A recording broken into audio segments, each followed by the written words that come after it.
थोड़ा सा इधर आप इधर आके नहीं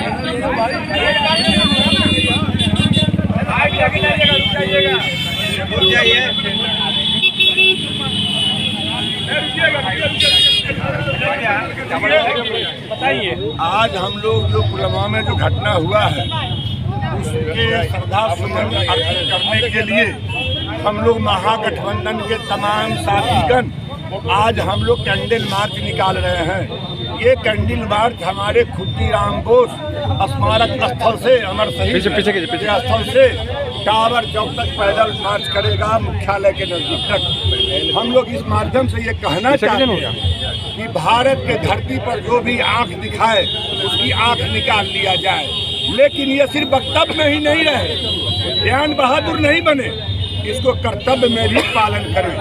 हम लोग यही चाहते हैं और आज हम लोग इसके लिए क्या नाम है वीर कुमार यादव, राजा किला प्रधान महासचिव मुजफ्फरपुर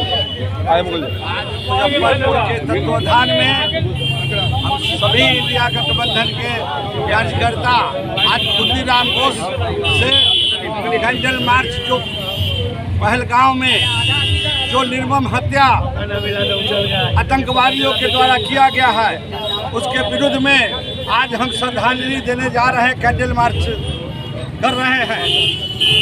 आज हमको इंदिरा गांधी जी और लाल बहादुर शास्त्री जी का याद आ रहा है कि जब भारत संपन्न देश में नहीं था, हमारे पास उस समय तोप हथियार नहीं थे और पाकिस्तान आंख दिखाने का काम किया, लाहौर तक कब्जा किया गया।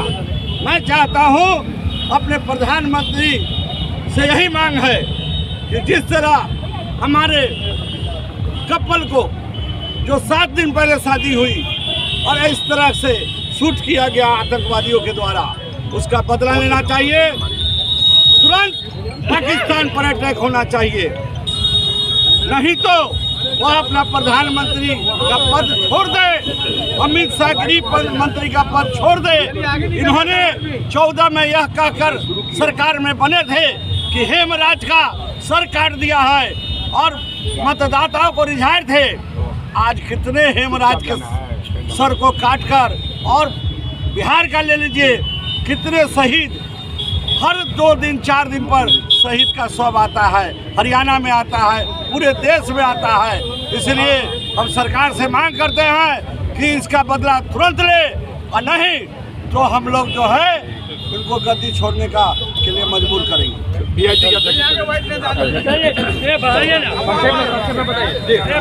पुलवामा में जो पर्यटकों का निर्मम हत्या हुआ है उसके लिए हम लोग आज इंडिया गठबंधन के तहत हम लोग कैंडल मार्च कर रहे हैं। उन शहीदों को आत्मा की शांति के लिए श्रद्धांजलि अर्पित करने के लिए हम लोग कैंडल मार्च निकाल रहे हैं। लेकिन जो देश के सुप्रीमो है वो कहते हैं कि अब देश में आतंकवाद खत्म हो गया, लेकिन फिर कहां से आतंकवाद आया और इस तरह से निर्दोष लोगों का हत्या हुआ। इसके लिए तो जो सरकार में है, जो सत्ता में है, वो जवाबदेह है और उनको जवाब देना होगा कि ऐसे निर्दोष लोगों को कैसे निर्मम हत्या हुआ है। लेकिन हम लोग उनके आत्मा की शांति के लिए आज कैंडल निकालना है। आज महागठबंधन की तरफ से पहलगाम में जो 18 निर्दोष लोगों की जो जाने गई हैं, इन तमाम लोगों को श्रद्धांजलि देने के लिए आज हम लोग जो है कि ये मौन जने की जो जुलूस निकाला गया है। और ये जुलूस निकाल के हम लोग उन तमाम जो पीड़ित परिवार हैं, उन पीड़ित परिवार के संवेदनाओं के साथ पूरी तौर पर महागठबंधन के तमाम जितने भी दल हैं, तमाम लोग हम लोग उनके दुख के इस घड़ी में हम लोग साथ में खड़े हैं। और उसके साथ ही हम लोगों ने सरकार से हम लोगों ने इस बात की बिल्कुल जांच करने की मांग की है कि इतना बड़ा आखिर इंटेलिजेंस चूक कैसे हुआ, किस चूक के कारण इतने लोगों की जान गई। ये जांच का विषय है। सरकार अभी जांच करवाए और पीड़ित परिवार को उचित देने की मुआवजा दे। तमाम परिवारों को जो है सरकारी नौकरी साजिश मान रहे हैं क्या?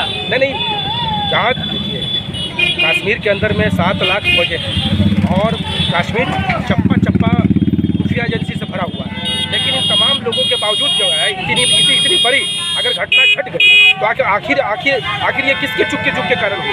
तो इस चूक की तो जांच होनी चाहिए ना, इस चूक की जांच होनी चाहिए।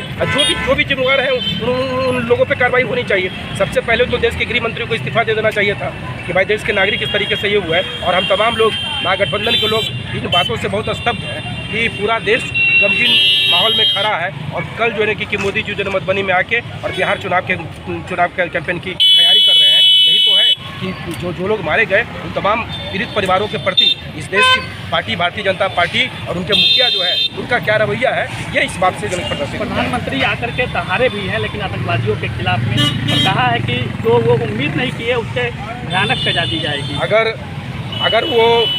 अगर वो कश्मीर में जिस तरीके से का सिक्योरिटी की व्यवस्था है, अगर समझिए कि उसमें चूक अगर नहीं होती तो ये 28 लोगों की जान जो है कि नहीं जाती। पुलवामा की घटना हो, उरी की घटना हो और आज जो है कि पहलगाम की घटना हो, तमाम घटनाओं के बाद जो है ना समझे किसी चीज़ की आप जांच करवाते हैं, न समझे किसी को जिम्मेवार मानते हैं, तो फिर कैसे मतलब सरकार चल रही है। और किसी के जान जाने के बाद आप कुछ कर भी लीजिएगा तो उन पीड़ित परिवार के लोगों को क्या आप वापस दिलवा दीजिएगा? जिन बच्चों ने अपने पिता को खो दिया, जो मतलब महिलाएं अपने पति को खो दी, क्या इस कमी को आप पूरा कर सकते हैं? आप इस कमी को पूरा मतलब नहीं कर सकते।